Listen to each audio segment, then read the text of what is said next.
조선의 왕세자가 갑자기 죽었습니다. 때는 인조 23년, 서기 1645년의 봄이었습니다. 왕세자의 나이는 겨우 34이었습니다. 건강했습니다. 젊었습니다.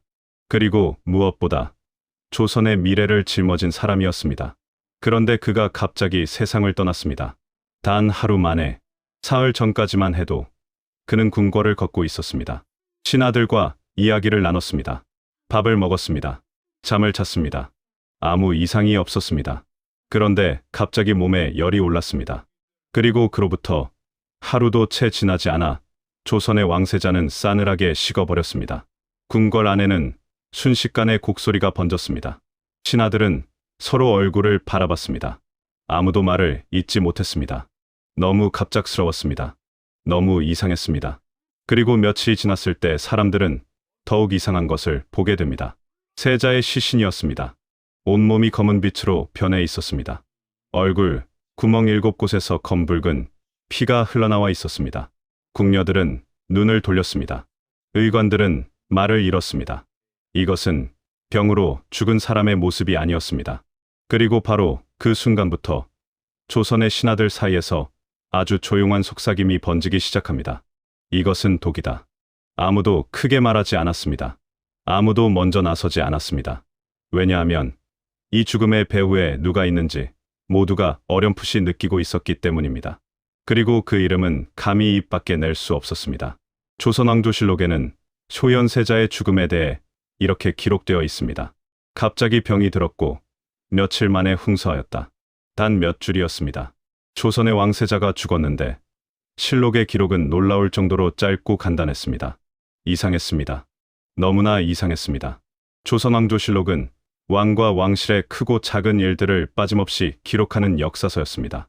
왕이 무엇을 먹었는지, 신하들과 어떤 이야기를 나눴는지, 날씨가 어땠는지까지 기록하는 책이었습니다. 그런데 왕세자의 죽음에 대한 기록이 이토록 짧다는 것은 무엇을 의미하는 걸까요? 의도적으로 지워진 것일까요? 아니면 처음부터 기록하지 말라는 명령이 있었던 것일까요? 여기서 한 가지 더 이상한 점이 있습니다. 세자가 죽은 뒤 아버지 인조의 반응이었습니다. 보통 자식을 잃은 아버지는 슬픔에 잠깁니다. 왕이라 하더라도 마찬가지입니다. 조선의 역대 왕들은 세자나 왕자를 잃으면 며칠씩 음식을 끊고 슬픔을 표현했습니다. 그런데 인조는 달랐습니다. 세자가 죽은 뒤에도 인조는 평소와 다름없이 조회를 열었습니다. 신하들을 만났습니다. 슬픔의 기색이 거의 없었습니다. 신하들은 당황했습니다. 이것은 상식 밖의 행동이었습니다. 아들이 죽었는데 아버지가 태어났습니다. 그뿐이 아니었습니다.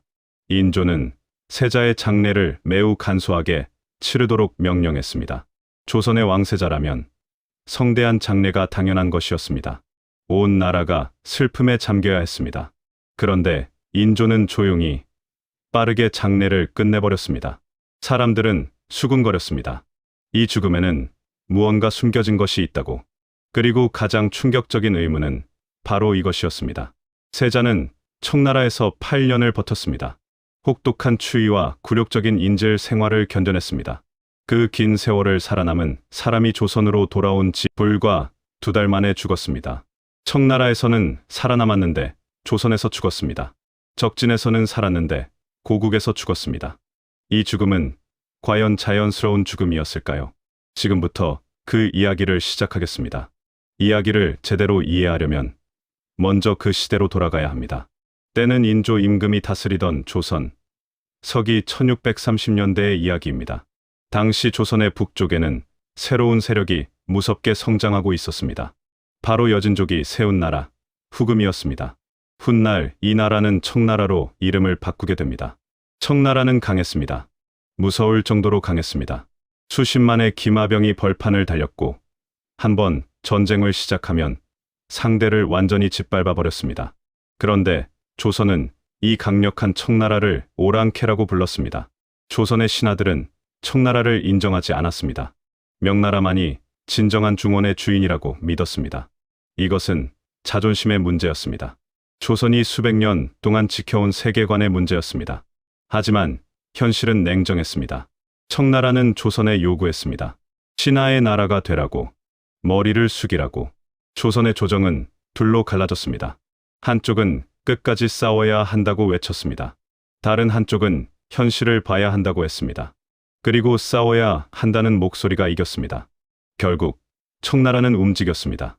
1636년 겨울, 청태종 홍타이지가 직접 12만 대군을 이끌고 조선으로 쳐들어왔습니다.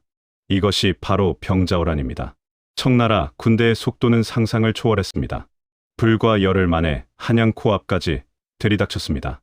인조 임금은 강화도로 피신하려 했지만 길이 막혔습니다. 결국 인조가 선택한 곳은 남한산성이었습니다. 성 안에 갇혔습니다. 포위당했습니다. 그리고 혹독한 겨울이 시작됐습니다. 남한산성 안의 상황은 처참했습니다. 식량이 떨어져 갔습니다. 추위는 날마다 심해졌습니다. 지원군은 오지 않았습니다. 성 안의 병사들은 동상에 걸렸습니다. 백성들은 굶주렸습니다. 인조는 성벽 위에서 멀리 청나라 진영을 바라봤습니다. 저 너머에는 12만의 군사가 기다리고 있었습니다. 45일이 지났습니다. 더 이상 버티는 것은 불가능했습니다. 1637년 정월, 인조는 결단을 내렸습니다. 항복하기로 했습니다. 그날의 장면은 조선 역사상 가장 치욕적인 장면으로 기록됩니다. 인조는 왕의 옷을 벗었습니다. 신하의 옷으로 갈아입었습니다. 그리고 남한산성을 나와 삼전도 벌판으로 걸어갔습니다. 태종이 높은 단 위에 앉아 있었습니다. 인조는 그 앞에서 무릎을 꿇었습니다. 이마를 땅에 찧었습니다. 한 번, 두 번, 세 번. 그것으로 끝이 아니었습니다. 300우고들에 3번 절하고 9번 이마를 땅에 박는 의식이었습니다. 조선의 왕이 오랑캐라 부르던 자 앞에 이마를 박고 또 박았습니다. 주변의 청나라 군사들이 지켜봤습니다. 조선의 신하들이 지켜봤습니다. 그 굴욕적인 장면이 끝났을 때 청태종은 조건을 내걸었습니다. 조선은 청나라의 신하국이 되어야 한다. 명나라와 관계를 끊어야 한다. 그리고 인질을 보내야 한다. 왕자들을 보내야 한다. 바로 그 인질 중에 소현세자가 있었습니다. 1637년 소현세자의 나이 26이었습니다. 그는 조선의 왕세자였습니다. 언젠가 왕이 될 사람이었습니다. 그런데 그는 지금 청나라 심양으로 끌려가고 있었습니다. 인질로. 소현세자의 옆에는 세자빈 강씨와 동생 복림대군이 함께했습니다. 그리고 수십 명의 신하와 궁인들이 그 뒤를 따랐습니다. 한양을 떠나던 날, 백성들이 길가에 나와 통곡했습니다. 세자의 행렬이 지나갈 때 울음소리가 그치지 않았습니다. 소현세자는 그 울음소리를 들으며 앞을 바라봤습니다. 언제 돌아올 수 있을지 알 수 없었습니다. 살아서 돌아올 수 있을지도 알 수 없었습니다. 그렇게 조선의 왕세자는 적국으로 향했습니다. 심양까지의 길은 길고 혹독했습니다. 한겨울의 바람이 얼굴을 때렸습니다. 발밑의 땅은 얼어붙어 있었습니다. 말 위에서, 가마 안에서 소현세자는 수도 없이 생각했을 것입니다. 왜 이렇게 됐는가? 조선은 왜 이 지경이 됐는가? 그리고 나는 언제, 어떻게 돌아갈 수 있는가? 심양에 도착했습니다. 그곳은 차갑고 낯선 땅이었습니다. 말도 달랐습니다. 음식도 달랐습니다. 모든 것이 달랐습니다. 소현세자에게 주어진 공간은 심양관이라 불리는 건물이었습니다. 호화롭지 않았습니다. 하지만 그나마 있을 공간이 주어졌다는 것에 감사해야 했습니다. 인질 생활이 시작됐습니다. 심양에서의 생활은 처음에는 굴욕의 연속이었습니다. 청나라 관리들은 소현세자를 왕세자로 대우하지 않았습니다. 때로는 무시했습니다. 때로는 함부로 대했습니다. 조선에서라면 상상도 할 수 없는 일이었습니다. 하지만 소현세자는 무너지지 않았습니다. 그는 달랐습니다. 그는 이 상황을 다른 방식으로 바라보기 시작했습니다. 굴욕으로 볼 것인가? 아니면 배움의 기회로 볼 것인가? 소현세자는 눈을 뜨기 시작했습니다. 심양은 당시 동아시아에서 가장 역동적인 도시 중 하나였습니다. 청나라는 빠르게 성장하고 있었습니다. 새로운 문물이 쏟아져 들어왔습니다. 멀리 서쪽에서 온 서양의 선교사들도 있었습니다. 소현세자는 그들을 만났습니다. 이야기를 나눴습니다. 책을 받았습니다. 서양의 천문학, 과학, 새로운 세계관이 담긴 책들이었습니다. 조선에서는 볼 수 없는 것들이었습니다. 소현세자는 읽었습니다. 생각했습니다. 그리고 조선에 대해 다시 생각했습니다. 또한 소현세자는 심양에서 놀라운 일을 해냈습니다. 청나라와의 외교 협상에서 그는 조선의 이익을 지키기 위해 끊임없이 노력했습니다. 청나라가 조선에 무리한 요구를 할 때마다 소현세자는 직접 나서서 협상했습니다. 어떤 때는 부드럽게, 어떤 때는 단호하게 조선의 백성을 지키려 했습니다. 심양에서 8년의 세월이 흘렀습니다. 소현세자는 그 긴 세월 동안 조선의 왕세자로서 무너지지 않았습니다. 오히려 더 단단해졌습니다. 더 넓어졌습니다. 더 깊어졌습니다. 소현세자가 심양에서 만난 사람 중에 특별한 인물이 있었습니다. 아담 샬이라는 독일 출신의 예수의 선교사였습니다. 그는 당시 청나라 조정에서 천문과 역법을 담당하고 있었습니다. 소현세자는 그와 깊은 교류를 나눴습니다. 아담 샬은 소현세자에게 서양의 천문학과 과학을 가르쳐 주었습니다. 지구가 둥글다는 것, 태양이 중심에 있다는 것, 별들의 움직임을 계산하는 방법, 조선의 사대부들이라면 귀를 막았을 이야기들이었습니다. 하지만 소현세자는 귀를 열었습니다. 그뿐만이 아니었습니다. 소현세자는 청나라의 행정 방식을 지켜봤습니다. 나라를 운영하는 방법을 배웠습니다. 당시 청나라는 무서운 속도로 발전하고 있었습니다. 다양한 민족을 끌어안는 방식으로 제국을 넓혀가고 있었습니다. 소현세자는 생각했습니다. 조선도 변해야 한다. 조선도 세상을 더 넓게 봐야 한다. 성량만이 전부가 아닐 수 있다. 세상에는 더 많은 진리가 있을 수 있다. 이것은 당시 조선에서는 위험한 생각이었습니다. 조선의 신하들은 성리학을 하늘처럼 받들었습니다. 그것 외의 것은 이단이었습니다. 하지만 소현세자는 달라지고 있었습니다. 그리고 그 달라진 생각이 훗날 그의 운명을 결정짓게 됩니다. 귀국 전 아담 샬은 소현세자에게 선물을 주었습니다. 서양 서적, 여러 권과 천주교 성물들이었습니다. 소현세자는 그것들을 품에 안고 조선으로 돌아갔습니다. 새로운 조선을 만들겠다는 꿈을 가슴에 품은 채로 1645년 드디어 귀국의 날이 다가왔습니다. 8년이었습니다. 무려 8년 만의 귀국이었습니다. 26에 떠났던 소현세자는 이제 34이 되어 있었습니다. 그 사이 그의 얼굴에는 세월의 흔적이 새겨졌습니다. 하지만 눈빛은 더욱 깊어졌습니다. 소현세자는 이제 단순히 왕위를 이을 세자가 아니었습니다.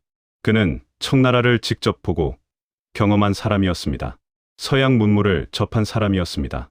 동아시아의 변화를 두 눈으로 목격한 사람이었습니다. 그는 조선에 돌아가면 무엇을 하고 싶은지 알았습니다. 청나라와의 관계를 새롭게 정립하고 싶었습니다. 적이 아닌 이웃으로 바라보고 싶었습니다. 서양의 새로운 문물을 받아들이고 싶었습니다. 조선을 더 강한 나라로 만들고 싶었습니다. 백성들의 삶을 더 낫게 만들고 싶었습니다. 그것이 소현세자의 꿈이었습니다. 하지만 심양을 떠나기 전 소현세자는 묘한 불안감을 느꼈습니다. 아버지 인조에 대한 생각이었습니다. 8년 동안 떨어져 있었습니다. 그 사이 편지는 오갔지만 직접 얼굴을 보지 못했습니다. 아버지는 어떻게 변해 있을까? 나를 어떻게 바라보고 있을까? 자신이 청나라에서 너무 많이 달라졌다는 것을 소현세자는 알고 있었습니다. 그리고 그 달라진 모습을 아버지가 어떻게 받아들일지 알 수 없었습니다. 불안했습니다. 하지만 고향이었습니다. 조선이었습니다. 어머니 같은 땅이었습니다. 소현세자는 그 불안을 억누르며 조선으로 향했습니다. 그리고 그것이 그의 마지막 여정이 될 줄은 아무도 몰랐습니다. 1645년 봄, 소현세자가 한양으로 돌아왔습니다. 8년 만의 귀국이었습니다. 온 백성이 기다리던 왕세자의 귀환이었습니다. 길가에 백성들이 나왔습니다. 세자의 행렬을 보며 눈물을 흘렸습니다. 살아서 돌아왔다. 살아서 돌아왔다. 그 눈물에는 지난 8년의 세월이 담겨 있었습니다. 병자호란의 치욕, 끌려간 수십만 명의 백성들, 무너진 나라의 자존심, 그 모든 것이 세자의 귀환과 함께 다시 떠올랐습니다. 하지만 궁궐 안의 분위기는 달랐습니다. 소현세자가 인조를 만나러 갔습니다. 8년 만에 아버지를 만나는 순간이었습니다. 아들이 아버지 앞에 무릎을 꿇었습니다. 절을 올렸습니다. 그런데 인조의 반응은 냉랭했습니다. 따뜻한 말이 없었습니다. 수고했다는 말도 없었습니다. 살아 돌아와서 다행이라는 말도 없었습니다. 신하들이 그 모습을 지켜봤습니다. 분위기가 이상하다는 것을 모두가 느꼈습니다. 소현세자도 느꼈습니다. 아버지의 눈빛이 달랐습니다. 8년 전의 아버지가 아니었습니다. 무언가 거리가 있었습니다. 무언가 벽이 있었습니다. 소현세자는 그것이 무엇인지 곧 알게 됩니다. 인조는 소현세자가 돌아오기 전부터 이미 마음이 달라져 있었습니다. 8년이라는 세월 동안 인조의 마음속에는 여러 가지 감정이 쌓였습니다. 처음에는 아들에 대한 걱정이었습니다. 하지만 시간이 지나면서 다른 감정이 자라났습니다. 청나라에서 소현세자에 관한 이야기들이 조선으로 흘러들어왔습니다. 세자가 청나라 관리들과 친하게 지낸다는 소문이 들어왔습니다. 세자가 청나라의 문물을 받아들이고 있다는 이야기가 들어왔습니다. 그리고 세자가 서양의 선교사들과 교류한다는 소문도 들어왔습니다. 인조는 불편했습니다. 자신은 청나라 앞에서 이마를 땅에 박는 굴욕을 당했습니다. 그런데 아들은 청나라 사람들과 웃으며 지낸다는 것이 불쾌했습니다. 자신은 성리학의 나라 조선을 지키려 했는데 아들은 서양 문물을 받아들인다는 것이 못마땅했습니다. 그리고 또 하나의 감정이 있었습니다. 두려움이었습니다. 청나라에서 8년을 보낸 세자는 이제 청나라와 관계가 깊었습니다. 만약 세자가 왕이 된다면 어떻게 될까? 세자는 청나라를 믿고 의지할 것이다. 그렇게 되면 인조 자신의 정치는 어떻게 되는가? 인조는 자신의 왕권이 흔들릴까 두려웠습니다. 이것은 단순한 부자 간의 갈등이 아니었습니다. 권력의 문제였습니다. 왕위의 문제였습니다. 조선의 미래에 대한 서로 다른 생각의 충돌이었습니다. 그 균열은 소현세자가 귀국한 순간부터 눈에 보이기 시작했습니다. 소현세자는 귀국 후 곧바로 자신의 꿈을 실현하려 했습니다. 그는 아담 샤렉에 받은 서양 서적들을 가져왔습니다. 천주교 성물들도 가져왔습니다. 조선에도 새로운 학문이 필요하다고 생각했습니다. 서양의 과학과 기술을 배워야 한다고 생각했습니다.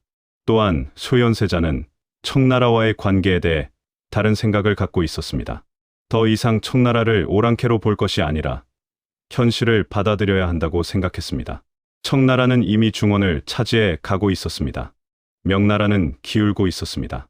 그 현실 속에서 조선이 살아남으려면 청나라와 실질적인 관계를 맺어야 했습니다. 소현세자는 신하들과 이야기를 나눴습니다. 자신의 생각을 조심스럽게 꺼냈습니다. 그런데 반응은 차가웠습니다. 조선의 신하들 대부분은 여전히 명나라를 섬기고 청나라를 배척해야 한다고 믿었습니다. 세자의 말은 이단처럼 들렸습니다. 위험한 생각처럼 들렸습니다. 그리고 그 이야기들은 인조의 귀에도 들어갔습니다. 인조는 더욱 불쾌해졌습니다.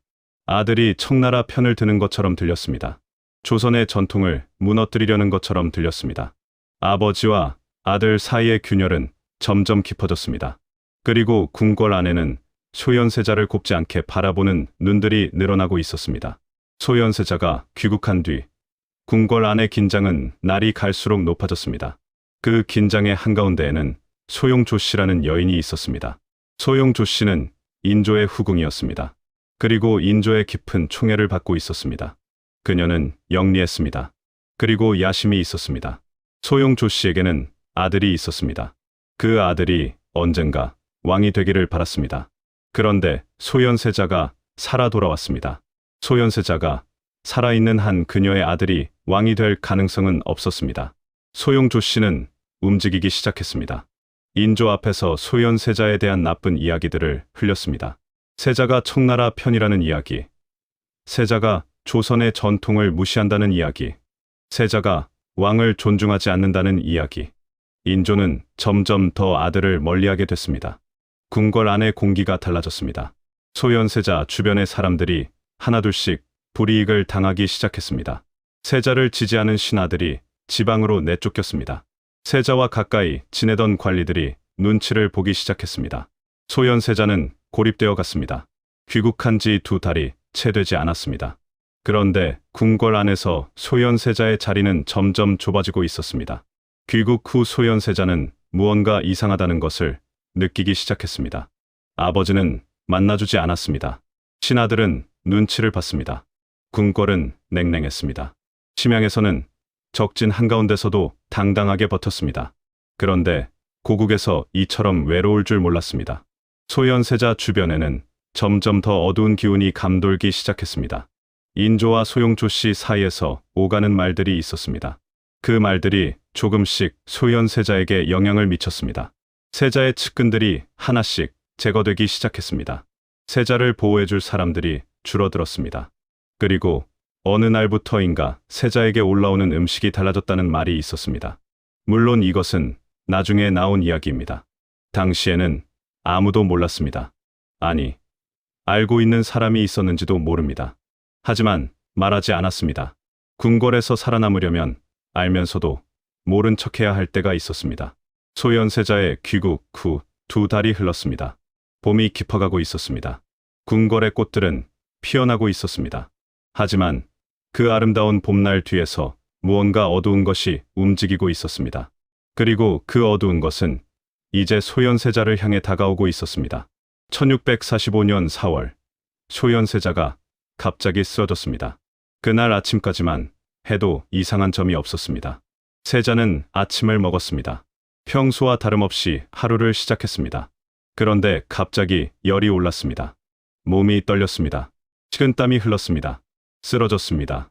의관들이 달려왔습니다. 진맥을 했습니다. 약을 올렸습니다. 하지만 상태는 나아지지 않았습니다. 오히려 빠르게 악화됐습니다. 갑작스러운 일이었습니다. 너무나 갑작스러운 일이었습니다. 의관들은 당황했습니다. 이런 증상은 본 적이 없었습니다. 열이 오르는 속도가 너무 빨랐습니다. 몸 상태가 무너지는 속도가 너무 빨랐습니다. 사흘을 넘기지 못했습니다. 소현세자는 그렇게 눈을 감았습니다. 8년의 인질 생활을 버텨낸 사람이었습니다. 혹독한 심양의 겨울을 이겨낸 사람이었습니다. 그런데 조선으로 돌아온 지 2달 만에 단 며칠의 병으로 세상을 떠났습니다. 궁궐 안에 곡소리가 울려 퍼졌습니다. 하지만 그 곡소리에는 무언가 다른 것이 섞여 있었습니다. 두려움이었습니다. 의욕이었습니다. 그리고 차마 말하지 못하는 분노였습니다. 소현세자가 죽었습니다. 조선왕조실록의 기록자들은 붓을 들었습니다. 그날의 일을 기록해야 했습니다. 그런데 그들의 손이 떨렸을 것입니다. 무엇을 써야 하는가? 무엇을 쓸 수 있는가? 무엇을 써서는 안 되는가? 결국 실록에는 짧은 기록만 남았습니다. 세자가 갑자기 병이 들어 세상을 떠났다는 내용이었습니다. 의관들의 소견도 자세히 기록되지 않았습니다. 어떤 치료를 했는지도 기록되지 않았습니다. 조선의 어떤 왕세자의 죽음보다도 기록이 짧았습니다. 하지만 실록에는 한 가지 기록이 남아 있었습니다. 그것이 바로 후대의 역사가들이 주목하는 기록입니다. 세자의 시신을 살펴보았더니 온몸이 검은 빛이었고 얼굴의 구멍들에서 피가 흘러나왔다는 기록이었습니다. 이것을 기록한 사람은 당시 실록을 편찬하던 사관이었습니다. 사관은 이 기록을 남기면서 무슨 생각을 했을까요? 두려웠을 것입니다. 하지만 역사의 기록자로서 이것만큼은 남겨야 한다고 생각했을 것입니다. 그 기록이 오늘까지 남아 있습니다. 그리고 그 기록은 오늘날 역사가들에게 중요한 단서가 되고 있습니다. 온몸이 검은 빛, 얼굴 구멍에서 흘러나온 피. 이 증상은 의학적으로 무엇을 의미하는가?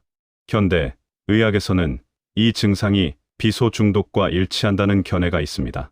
비소는 조선시대에도 존재했던 독입니다. 냄새도 없고 맛도 없어 음식에 넣기 쉬운 독이었습니다. 물론 확실하지 않습니다.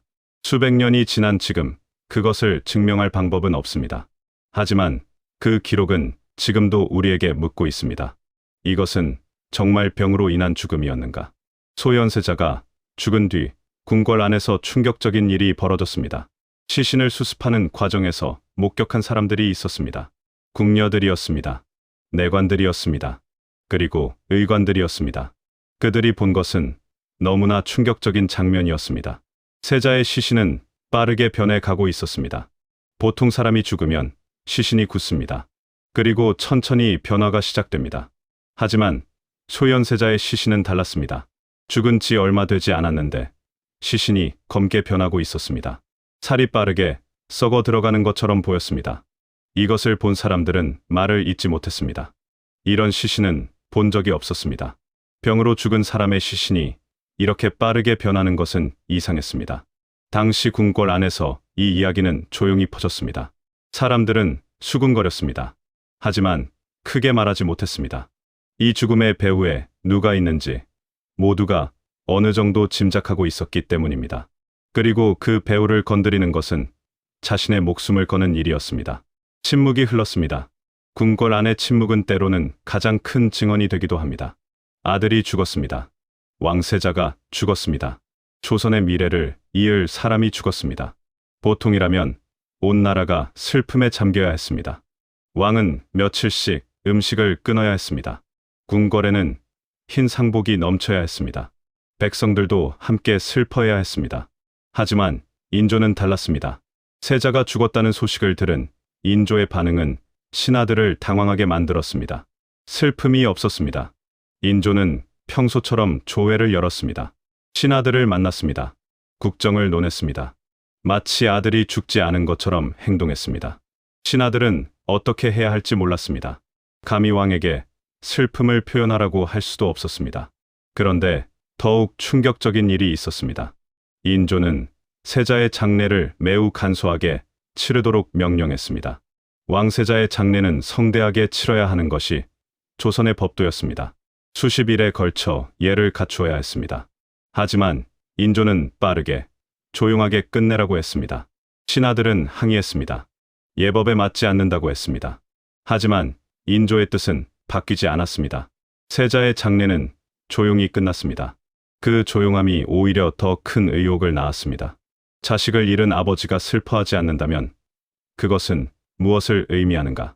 그 답을 감히 말하는 사람은 없었습니다. 하지만 모두가 마음속으로는 알고 있었습니다.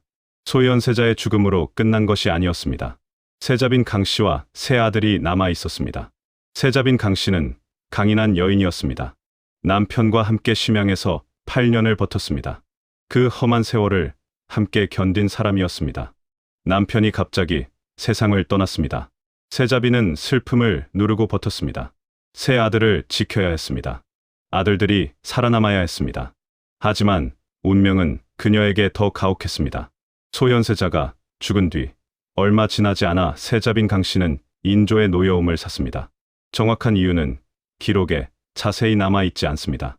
하지만 인조는 세자빈을 패출했습니다. 세자빈이라는 지위를 박탈했습니다. 그리고 사약을 내렸습니다.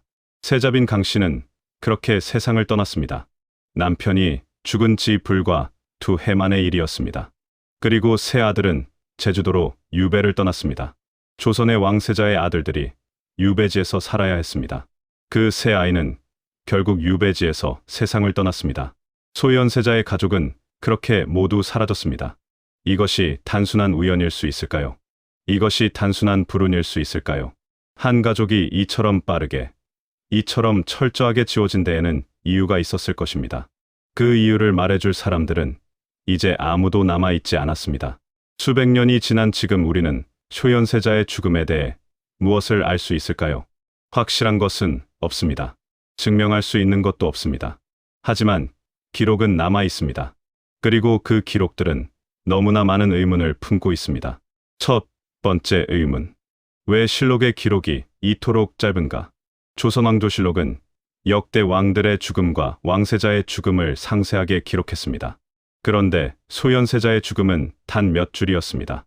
두 번째 의문. 시신의 상태는 무엇을 의미하는가? 온몸이 검게 변하고 얼굴 구멍에서 피가 흘러나왔다는 기록은 일반적인 병사의 증상이 아닙니다. 세 번째 의문. 왜 인조는 슬퍼하지 않았는가?